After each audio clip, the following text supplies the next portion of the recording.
hello to everybody here. And I'm really pleased to see there's so many people actually in the room doing things around the carbon space, which I really have seen this for a long time now, trying to get it going. So the last speaker we had up here from Precision Pasture did a wonderful presentation around the Australian carbon credit unit, the government-backed system, and I don't represent the aquip simply because even though I think they've done a wonderful job getting it set up, it's really a difficult one for a lot of farmers. So I want to kind of talk a little bit more about other systems that are out there. First of all, I'm going to introduce myself. I'm Samantha from Earth, and a little bit later on I'll be having my other half, my business partner, Tom Nicholas, who'll come up and talk about more from his perspective, which is really what he does on the land with the farmers. Okay, so an overview is a lot of people don't actually really know what soil carbon is. It's probably one of the critical questions I get. So it's a lot more about biology and biodiversity than people realise. Carbon actually in a nutshell is life. It's life in your soil. You can think of it, I talk about it as cathedrals in the soil. It's the architecture from which everything else, life can exist. And my whole focus for the last 27 years has been around getting funding to farmers, getting them paid for nurturing the land and looking after it. So the critical things about some of the carbon that we represent is that there's no government contracts involved, which I think a lot of the farmers that are not doing aquip projects are concerned about doing something that locks them in for 25 years, particularly when a lot of the farming community are quite a lot older than wanting to stay doing the same thing for 25 years. And the other thing that's really we're very proud about is that for the last 2 years we've been working on helping a new methodology get into the international European markets, which are a lot further ahead than we are in terms of enforcing this space. And they've got quite strict rules and regulations around carbon emissions being reduced, and when they can't reduce them anymore, buying offsets. So they're pushing pretty heavily for them, whereas the aquip is only sold in Australia to Australian residents. So they're quite different protocols, and also a lot of other things people don't realise is that in 2025, early 25, farmers and all businesses, well let's just say businesses, are going to be required to report on their environment, social and governance, or ESG reporting or footprint, their effect of what they're doing that is costing nature. And this will come and have effect back along the supply chains, which farmers are already experiencing. So this is really trying to tell you, you're going to have to start looking at this. You're going to have to start looking at biology and biodiversity as critical to not only the future of the soil, but also to your financial future. So the thing that we work on at Earth is we aggregate farms for international purchases. And we are trying to put the carbon market into your future. Overview of the soil carbon, that it's not trees. So this photograph that I've got here of these two plots of land, this is showing you two dairy farms that were right next door to each other. I'll just do a quick photograph just to show you. The farm on your left that's got no trees is the farm that was taken that was conventional, and the farm on your right with all the trees, they had hand planted 25,000 trees on that farm. He had 10 times more carbon in his land than the guy next door, and the taken on the same day. So another thing to keep in mind is that is flood water, so the water amount is controlled. And these photographs, sorry I keep moving away from the sound, the photographs here where you've got this very dry, cracked land, the thing that's interesting is that was after a 12-year drought, and the farmer here, the biodynamic farmer, that's protocolled, you can see the dark black descending into the soil because it was red soil that it started with. That's really an indication of the carbon. It's not that complex. You can see the roots descending down, and that's really the plants are pumping that carbon into the ground.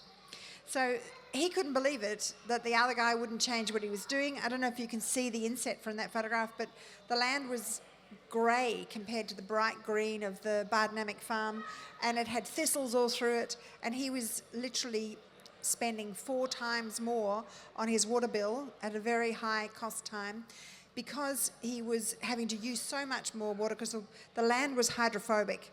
You can see it was all cracked, and this other one here where the rich carbon soil was not cracked and it was easily absorbing the water. So this is really about unlocking new revenue streams. Soil carbon isn't just about farming anymore, it's investing in soil coring and scientific data collection. You're improving your land and creating a commodity that can be sold in the international markets to create a bolster against changing markets and laws.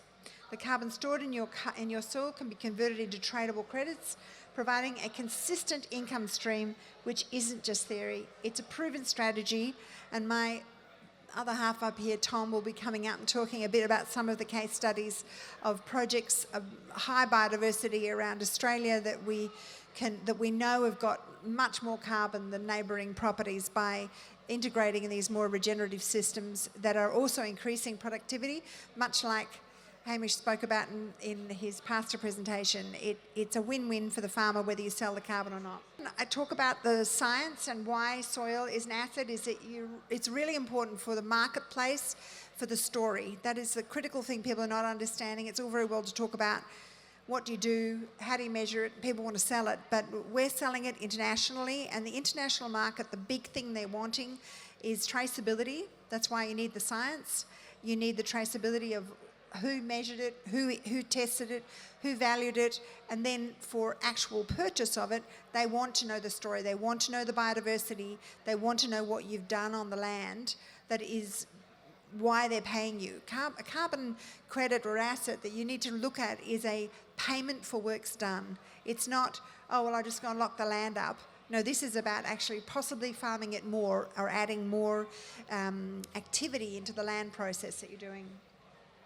And without all that data being independently verified, the market is really worried because of all the greenwashing. There's actually thousands and thousands of tonnes that are being wasted now because there was a lot of lies going on in the space about trees that weren't even there, and a lot of people think of carbon credits as only being about trees. And we basically don't touch the trees other than as biodiversity habitat and major pumps taking that carbon into the soil. And we recommend you doing soil cores around the trees rather than measuring the trees themselves, because soil carbon is really the Rolls Royce of carbon measurements. And Tom can go out on your land and do a soil core sampling. We can get a carbon project done. It's very similar in process to the aquip. It's just got a few variables about it, and we're very proud about having spent the time to finally get the system that we're about to launch actually onto one of the largest carbon markets in the world and get through a very long, arduous due diligence system because of all the greenwashing. So measuring it is, again, I just throw some things in here. My book goes into all of this stuff, so I'm not going to go into too much depth. I'd love you to go and buy my book. This is the launching date for it. Carbon is not a dirty word, and it's really about the governance and trading and looking at all these things around soil carbon. So they do measure with satellite.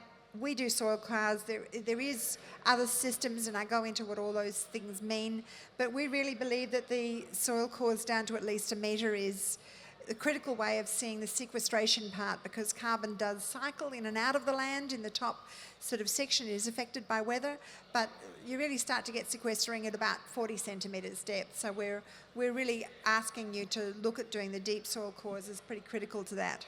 So the market reality is that the European demand is big, and there's actually a lot that you don't see because it's only sold within the wholesale market, B2B, so it's not really public facing.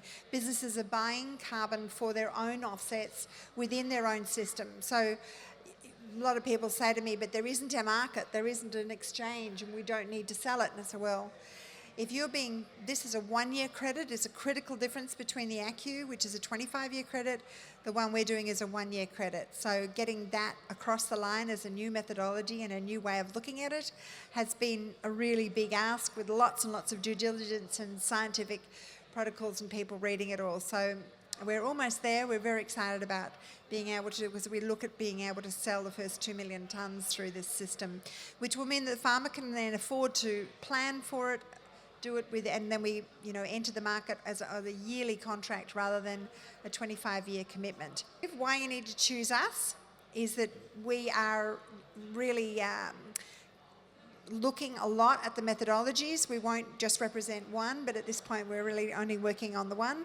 That we will look mainly at, does it have the right transparency? Is it improving the carbon ongoingly? Are you improving biodiversity?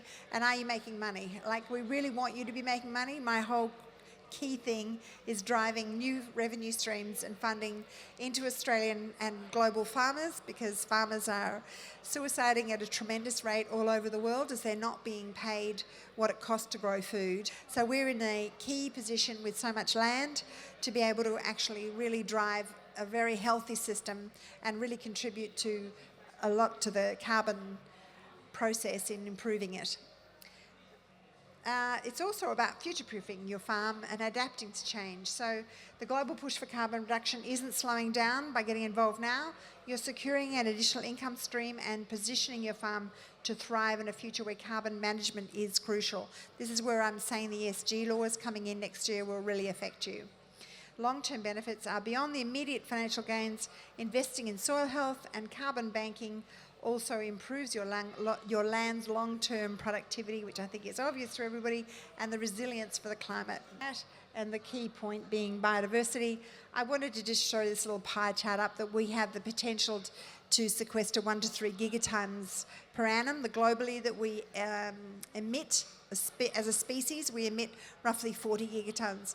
And I think people don't realise that when they don't understand if all farms went regenerative, we could actually solve a lot of the climate problem here with 70, 80 gigatons per annum, that farmers could solve this problem. That's why I've always been so passionate about saying you guys are the solution, not the problem. I'll just introduce Tom a little bit. He actually spent his farming life in Claremont in Queensland, and he gave up farming about 15 years ago to spend his life going around talking to farmers, telling them about carbon and trying to advocate and get farmers paid for developing carbon in land.